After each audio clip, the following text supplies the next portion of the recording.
Við hefjum lífið hér á Hringbraut. Við ætlum að fá góðan gest hingað í mannamáli hjá Sigmundi Erni verður Ingibjörg Sólrún Gísladóttir sem eins og flestir vita starfar og býr í Tyrklandi.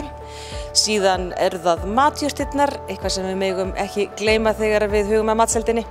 En fyrst Ari Trausti með Veröld í vanda. Sigmundur Ernir ræddi við hann nýjustu bókina hans. Það ekkert lát á útgáfu bóka þótt hásumar sé á Íslandi og eina af þeim athyglisverðustu bókum sem að koma út þessi daginn Veröld í vanda eftir Ara Trausta Guðmundsson þar sem fjallað um umhverfismál í brennidepli. Þetta umræðu bók þar sem skipst á skoðunum það sem hæst ber í umræðinu umhverfismálin. Ari Trausti, þú hefur skrifað tugi bóka á síðustu árum og áratugum. Hvað fékk þig til að skrifa akkurat þessa? Kannski tvennt, annars vegar áhuginn á umhverfismálum, nú eru þau fann að smita inn í öll svið þjóðlífsins og svo hitt líka að mér finnst við þurfa að vanda okkur meir í umræðunni og hún þurfa að vera miklu víðtækari og ná inn í alla kima samfélagsins. Ertu þá á því að þessi umræða sé svolítið mikið á yfirborðinu? Í sumu leyti vantar oft þekkinguna, við skulum segja að fólk hafi þá meiri upplýsingar eða leit eftir upplýsingum eða hvaðina og að þetta sé, annaðhvort það að menn skauti svolítið á yfirborðinu eða menn grafa sér skotgrafir með klára afstöðu og það ekkert sem haggar henni og þessi mótsögn á milli náttúrunytja og náttúruverndar, hún ekkert einföld. Og oft á tíðum heyrist kannski aðeins í öfgunum þeim sem vilja aðeins og bara vernda og hinum sem vilja aðeins og bara nýta.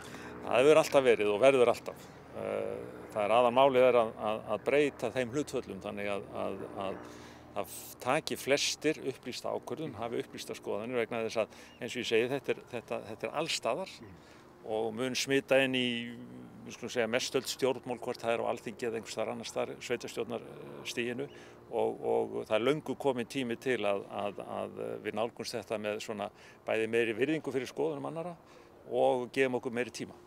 Áttu við að þetta sé að komast endanlega á dagskrá sem alvöru umræðuefni? Já, ég held að þetta sé orðið það nú þegar. Við sjáum það bara á Parísarsamkomulaginu, á því sem hér að gerast. Nú fyrst Reykjavík og borg búin að setja fram áætlun, ríkisvaldið svona í startholunum og það þýðir það að næstu 20 árin þá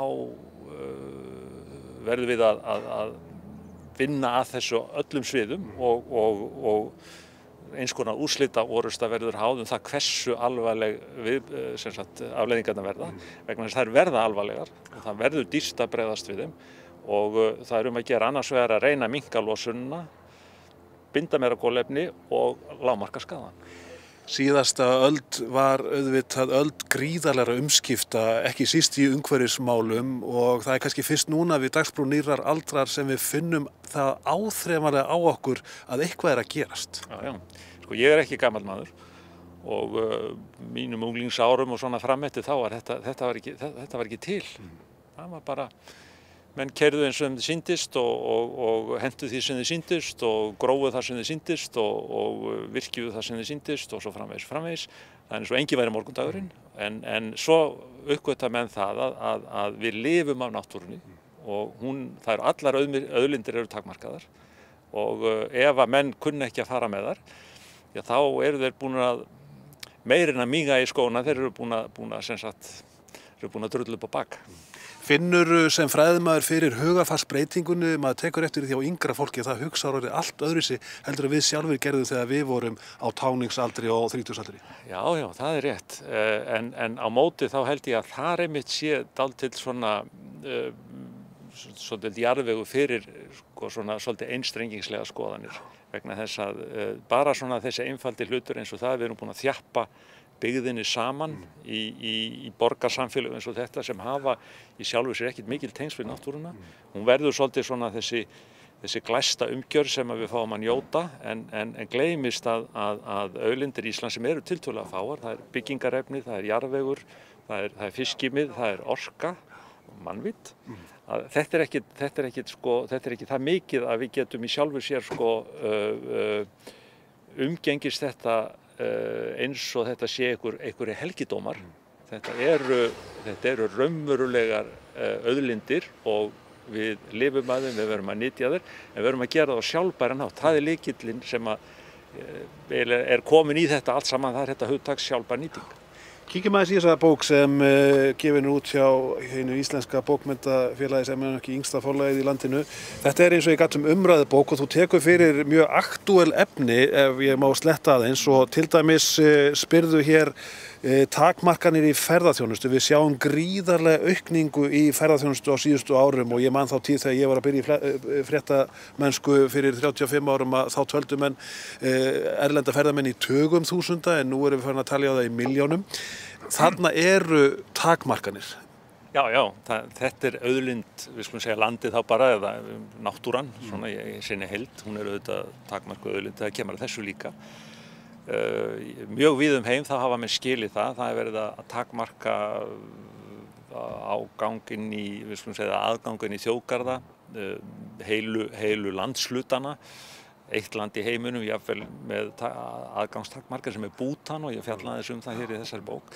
En þetta sko komið á það stig að núna þegar þessi aukning 20-30% ári og við stefnum á kannski 5 milljónir ferðamanna 2025 eitthvað slúðis, þá það alveg ljóst bæði samfélagslega, ekki bara náttúran heldur bara samfélagslega og hvað náttúran sensti, þá ekki ótakmarkaður aðgangur að Íslandi mögulegur ef að landið á að vera þokkalegt og ef að samfélagið á að vera annað heldur en bara safna fólki sem að stunda ferðaþjónustu. En eigum við að beita ítölu? Erum við komin á þann stað í ferðaþjónustu á Íslandi ef við verðum að takmarka fjölda fólks inn á ákveðin svæði?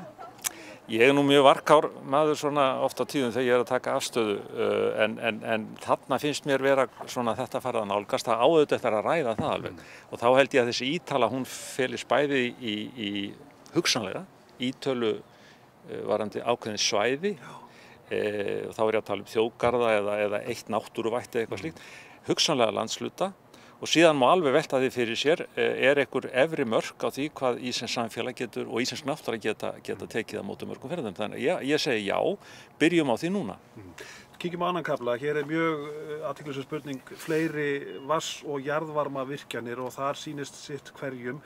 Það kemur hér fram í bókinni að margir tala að orkumöguleikar Íslands séu óþrjótandi. Það kannski ekki svo. Nei, þetta er goðsögn sem að kemur jafnvel frá íslensku stjórnmálamönnum, mjög algeng út í heimi, það að segja, og hún stafar af því að ef við tökum varmaforðan undir Íslandi sem slíkan, þá hann náttúrulega geigvænlegur og duga til þess að sjá allir Evrópu fyrir orku. En við getum ekki numið varman nema hafa þessi náttúrlegu vatnskerfi og þau eru náttúrulega mjög takmörkuð. Þannig að þessi 30-40 háhitasvæði til dæmis sem eru á landinu, þau hafa öll takmarkaða vinnslugetu.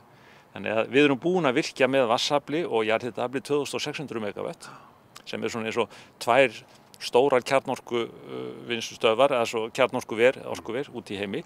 Og við gætum bætt við einhvers staðar milli 1000 og 2000 megawattum með ýtrustu svona kröfum, takandi tillit til tæknilegra atriða til umhverfisverndar og svona.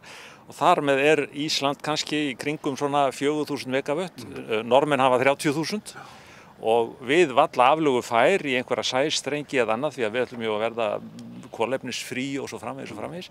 Og það eina sem gæti breytt, ég gerir svolítið grein fyrir því þarna, það þetta djúpborunarverkefni sem að nú búið að vera í gangi nokkuð lengi og svo sem ekki leitt til þess sem menn vonuðu ennþá en verður áfram og getur breytt þessu jarðhitadæmi dálítið þannig að það verður mun meira af orku til ástöfunar en að öðru leyti þá þetta fullkomlega takmörkuð auðlind eins og allar aðrar. Það kemur þarna fram í þessum kafla að 80% af orkunni sem til staðar í landinu notuð af stóriðinu svo kallari en 20% af minni fyrirtækjum og almenningi. Spurningin hver orkuþörfin á næstu árum. Það kannski stóra spurning. Já, það náttúrulega einföld spá, mannfjöldaspá og spá iðn fyrirtæki og svona gerir ráð fyrir 500-600 megawattum til viðbótar. Það svona ein Kárahnjúkavirkjun í gildi. Og svo ætlum við náttúrulega, eins og ég var að segja, við ætlum að auka við ýmislegt í okkar eigin ranni. Það að koma hingað eitthvað sem heitir stóriðja en ekki stóriðið okkar venjulega skilningi. Það kannski 30, 40, 50 megavatta erlendar fjárfestingar, ekki 300-400. Þannig að svo fremur sem þau stóriðjuveiði sem núna eru loka ekki, að þá mjög lítið til staðar umfram það sem við þurfum að nota sjálf, eins og ég að segja. Og það eina sem getur gerst það að þetta 2080, þetta riðlast eitthvað. En menn þurfa að vera mjög varkárir bæði í að virkja meira, í að vita í hvað orkan á að fara og ekki gleyma framtíðinni. Að lokum kíkjum á einn kafla í viðbót olíuleit og vinnsla við Ísland, já eða nei. Ég tek eftir því að í lok þess kafla skrifar Heiðar Guðjónsson mjög ákveð það að við eigum að vinna olíuna fyrir norðan land og í kringum landi vegna þess að það mun bara einfaldlega auka hagsæld hér á landi og svo hefur verið að hans sögn á síðustu árum og áratugum að eftir því sem að við vinnum meira úr jörðu, þeim mun meiri verður hagsældin. En þú ert ekki alveg á sama báti? Sömuleyti þetta alveg rétt auðvitað eftir því sem við vinnum meira því meira hagsæld en við þurfum náttúrulega að taka núna tillit til ýmsa annarra þátta og hann skrifar sterkt þarna á móti því sem ég segi hinir 13 sem eru viðmælendur eftir alla þessa 14 kafla þeir eru svona ýmist sammála mér og sammála en gott og vel.